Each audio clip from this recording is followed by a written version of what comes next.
Now let's see union territories and special areas. Now union territories were constituted in 1956 by the 7th Constitutional Amendment Act of 1956 and the States Reorganization Act of 1956. Now some of these union territories have been elevated to statehood like Himachal Pradesh, Manipur, Tripura, Mizoram, Arunachal Pradesh, Goa, which are states today were formerly union territories. Currently there are 8 union territories, namely Andaman and Nicobar Islands, Chandigarh, Dadar and Nagar Haveli, Daman and Diu, National Capital Territory of Delhi, Jammu and Kashmir, Lakshadweep, Ladakh, and Puducherry. Now, the union territories have been created for a variety of reasons like political and administrative considerations, Delhi and Chandigarh, cultural distinctiveness, for example, Puducherry, Dadar and Nagar Haveli, and Daman and Diu, strategic importance like Andaman and Nicobar Islands and Lakshadweep Islands, special treatment and care of backward and tribal people, for example, Mizoram, Manipur, Tripura, and Arunachal Pradesh, which later became states. Now, Article 239 to 241 in Part 8 of the Constitution deals with union territories and there is no uniformity in their administrative system. Now, every union territory is administered by the president through an administrator appointed by him. Administrator of a union territory is an agent of the central government and is not the head of the state like governor. Now the president can also appoint the governor of a state as the administrator of an adjoining union territory. Not all union territories have an administrator, some are directly governed by the president. Now power of parliament to make laws. The parliament can make laws on any subject on the 3 list, including the state list for union territories. Now the president can make regulations for peace, progress and good government of Andaman and Nicobar Islands, Lakshadweep, Dadar and Nagar Haveli and Daman and Diu. A regulation made by the president has the same force and effect as an act of parliament. Now, the parliament can establish a high court for a union territory. Now, let's look at some of the constitutional provisions for Delhi. Now, Article 239 states that the union territory shall be administered by president through an administrator to be appointed by the president. Now, Article 239A provides for the creation of a local legislature for council of minister or both for certain union territories. Now, Article 239AA of the Indian Constitution was added by the 69th Constitutional Amendment Act of 1991. It says that Union Territory of Delhi shall be called National Capital Territory of Delhi and the administrator thereof appointed under 239 shall be designated as Lieutenant Governor. Now, there shall be a legislative assembly for National Capital Territory. Now, the assembly shall make laws on matter enumerated in state list except matter of public order, police and land, which are with the central government in case of Delhi. If any law made by the Legislative Assembly with respect to any matter which is repugnant to any provisions of the law made by the Parliament with respect to that matter, then law made by Parliament shall prevail and law made by Legislative Assembly shall to the extent of repugnancy be void. If law made by Legislative Assembly is preserved for consideration of President and has received his assent, then such law shall prevail in NCT. However, Parliament can make laws adding to, varying or repealing laws made by the Legislative Assembly. Now, there shall be a council of ministers not more than 1/10 of the total member of the assembly, with CM at its apex to aid and advise Lieutenant Governor in exercise of his functions.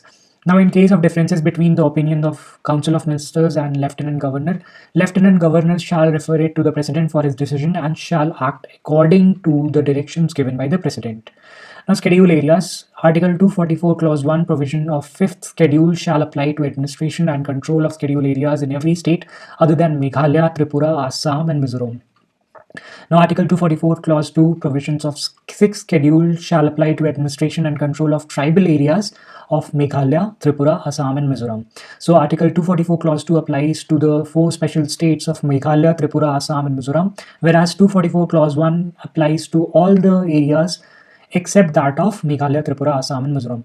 Now, 244 Clause 1 applies to the 5th schedule areas, whereas 244.2 applies to the provisions of 6th schedule areas, which is called tribal areas. Now, the 5th schedule area shall be called schedule areas.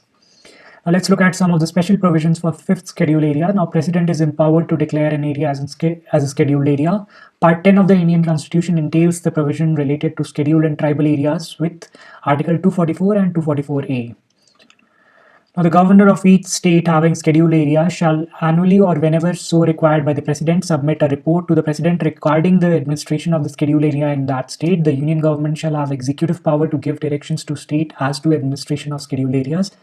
With the consultation of the governor, the president can alter, add, diminish the boundary of scheduled areas. Para 4 of 5th schedule provisions for establishment of Tribes Advisory Council in any state having scheduled areas. Now let's see the criteria for declaring an area as a scheduled area. Now there should be a preponderance of tribal population, compactness and reasonable size of the area, underdeveloped nature of the area, marked disparity in economic standard for marked disparity in economic standard of the people. Now it shall have 20 members, three-fourths of which are scheduled tribe representatives in that state legislative assembly. If the number of representatives of scheduled tribes in legislative assembly of the state is less than the number of seats in tribal advisory council to be filled by such representatives, the remaining seats shall be filled by other members of those tribes. The power to decide whether any central or state legislation implies over the state having scheduled areas lies in the hand of governor.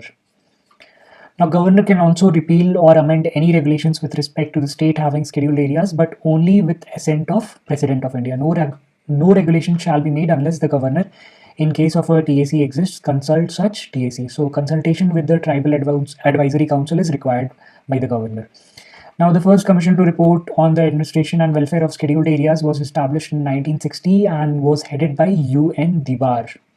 At present, 10 states, namely Andhra Pradesh, Chhattisgarh, Gujarat, Himachal, Jharkhand, Madhya Pradesh, Maharashtra, Odisha, Rajasthan, Telangana have fifth schedule areas. Now, the fifth schedule of the constitutions deals with administration and control of scheduled areas as well as of scheduled tribes residing in any states other than the above mentioned states which have not been brought under fifth or sixth schedule.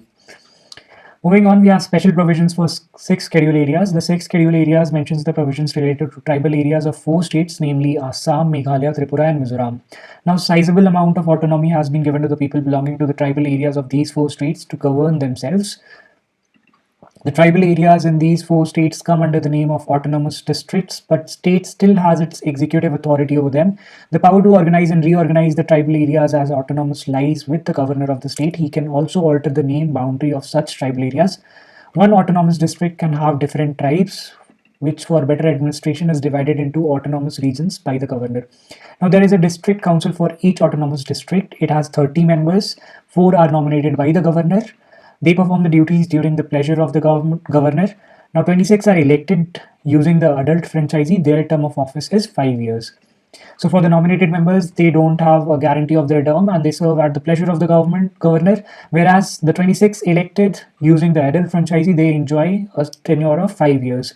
Now there is separate regional councils for each autonomous district. The laws related to following can be made by regional and autonomous councils with the assent of governor. Now the subjects that the council is empowered to, the autonomous districts are empowered to legislate are land, forest, canal waters, shifting cultivation, village administration, inheritance of property, marriage and divorce, social customs. Now the central and state acts do not apply on these autonomous and regional councils unless modified and accepted. So they have to be accepted in order to be applied.